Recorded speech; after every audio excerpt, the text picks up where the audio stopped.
జై భీమ్ సోదరులారా, నా హృదయపూర్వకంగా జై భీములు. నిన్న ఒక వీడియో చూశాను. ఆ వీడియోలో ఈ భారతదేశంలో ఎక్కువ అధికారంలో ఉన్నది ఏ పార్టీ ఉందంటే అది కాంగ్రెస్ ప్రభుత్వం. అది ఏ పార్టీ అయినా సరే, ఇప్పుడు బీజేపీ ఉన్నా, కాంగ్రెస్ ఉన్నా, ఇంకా లోకల్లో ఉన్న మన రాష్ట్ర లోకల్లో ఉన్న ఏ పార్టీలైనా సరే అంబేద్కర్ సిద్ధాంతాలకి వ్యతిరేకమా కాదా క్వశ్చన్ తెలియజేయండి మీరు. అలాగే అంబేద్కర్ ఆలోచన విధానాన్ని ఈ రోజుకి ఇన్ని సంవత్సరాల అధికారంలో ఉన్న కాంగ్రెస్ ప్రభుత్వం కానీ ఇంతకాలం అంబేద్కర్ గురించి కానీ ఏ పాఠశాలైనా కన్మా గాంధీ కోసం ఉంది, భగత్ సింగ్ కోసం ఉంది, సుభాష్ చంద్రబోస్ కోసం ఉంది, చాలామంది కోసం ఉంది. కానీ అంబేద్కర్ కోసం ఎందుకు లేదు, ఎందుకు మెన్షన్ చేయలేదు అంటే అంబేద్కర్ తెలుసుకుంటే, అంబేద్కర్ ఆలోచనలో ప్రజలు తెలుసుకుంటే అంబేద్కర్ మరి సమానత్వం కోరుకుంటారు ప్రజలు అని వీళ్ళు కుట్ర పొంది అంబేద్కర్ సిద్ధాంతాలు, అంబేద్కర్ ఆలోచనల్ని తొక్కివేశారు. ఏ ప్రభుత్వం? అప్పుడున్న కాంగ్రెస్ ప్రభుత్వం కదా. గాంధీ పుష్టకుండా మరి అంబేద్కర్ కమిటీ వేసినప్పుడు గాంధీ ఏమన్నాడు తెలుసా? దళితులకి ఓటు అవసరం లేదన్నారు. కానీ అంబేద్కర్ రాజ్యాంగంలో కల్పించి ప్రతి ఒక్కరికి 18 సంవత్సరాలు నిండినోళ్ళకి భారతదేశంలో కుల మత అతీతంగా ప్రతి ఒక్కరు 18 సంవత్సరాలు నిండినోళ్ళకి ప్రతి ఒక్కరికి ఓటు కావాలని పోరాడిన వ్యక్తి ఎవరన్నారంటే బాబాసాహెబ్ అంబేద్కరే. కానీ ఓటు విషయంలో కూడా గాంధీ కుట్ర పొందాడు.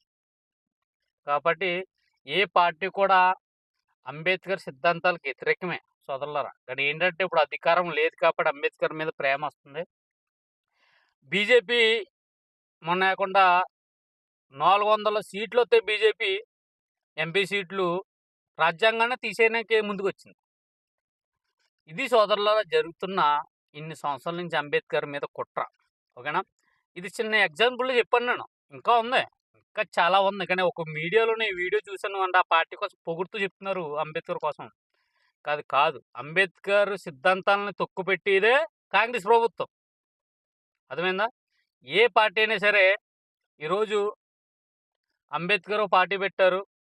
అంబేద్కర్ మన నాయకులే అంబేద్కర్ గారిని ఓడించి అగ్రకుల పార్టీలకి ఇప్పుడు ఎలాగ ఉన్నారో మన వాళ్ళు ఆ టైంలో కూడా అలాగా ఓన్ అయ్యి అంబేద్కర్ని ఓడించడం జరిగింది. అలాగే కానీ ఆయన ఎక్కడ కూడా కుంగిపోలేదు. ఎందుకంటే ఆయన పోరాడాడు, ముందుకెళ్ళారు ఆయన. కానీ ఈరోజు అన్నీ తెలుసుని కూడా మన అగ్రకుల పార్టీలకి అమ్ముడిపోతుందని చూసావా?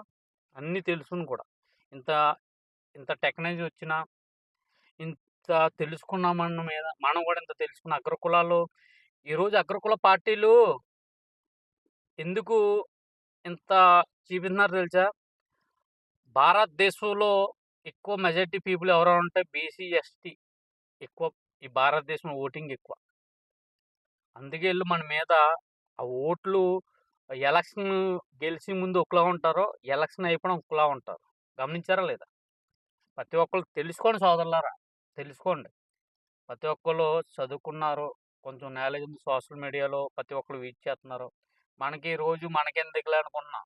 కానీ ఇప్పు ప్రమాదం ముందుగానే మనం గ్రహించుకోపోయామనుకో లాస్ట్కి ఇస్త్రా కూడా మిగలదంటారు. అర్థమైందా? కాబట్టి ప్రతి ఒక్కరు కూడా ఆలోచించాలి. నేను అగ్రకుల పార్టీలని మీరు ఉండండి, కానీ అంబేద్కర్ ఒక మాట చెప్పారు, మన ఏ పార్టీలో ఉన్నా మనకి జరుగుతున్న అన్యాయాన్ని ఖండించాలి. అక్కడ దాకా మనం చేరుకోవాలి. అది చేరుకోవాలంటే అసెంబ్లీలోకి వెళ్తేనే చేరుకోగలం. అది ఏ విధంగా వెళ్ళాలి? మాస్టర్ కీ వాడి వెళ్ళాలి.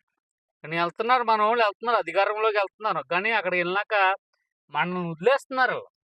అగ్రకులంలో ఎంపీలు అవుతున్నారు, మనోళ్ళు ఎమ్మెల్యేలు అవుతున్నారు, మళ్ళీ రాష్ట్ర స్పీకర్లు అవుతున్నారు. కానీ ఏంటి, దేనికి ఉపకారం? ఇంత అన్యాయం జరుగుతుంది కదా. ఈ వర్గాల మీద ఎస్సీ బీసీ ఎస్టీ వాళ్ళ మీద ఇంత వర్గాల మీద ఇంత కుట్ర జరుగుతుంది కదా. ఎవడైనా నాయకుడు ఖండిస్తున్నాడా? ఇన్ని శతాబ్దాల నుంచి మన మీద ఇంత అన్యాయం ఇంకా వ్యవస్థ ఇంకా ఇంతలా జరుగుతుందంటే కారణం ఎవరు? మనలో ఉన్న నాయకులు. మనకి గొడవలు రప్పించి ఇప్పుడు మందకృష్ణ వచ్చాడు, మొన్నదాకా రాజ్యాంగంలో లేని అంశం తీసుకొచ్చి మాదిగిని, మాలల్ని విడగొట్టి పాలించేలాగా చేశారు. ఇప్పుడు మనం ఒక "నువ్వు మాదిగోడురా, నేను మాలోనిరా" అన్నట్టు వచ్చేయింది. భేదాలొచ్చేయినాయి. ఎందుకు తీసుకొస్తున్నారు? సారీ, ఫోన్ రావడం డిస్టర్బ్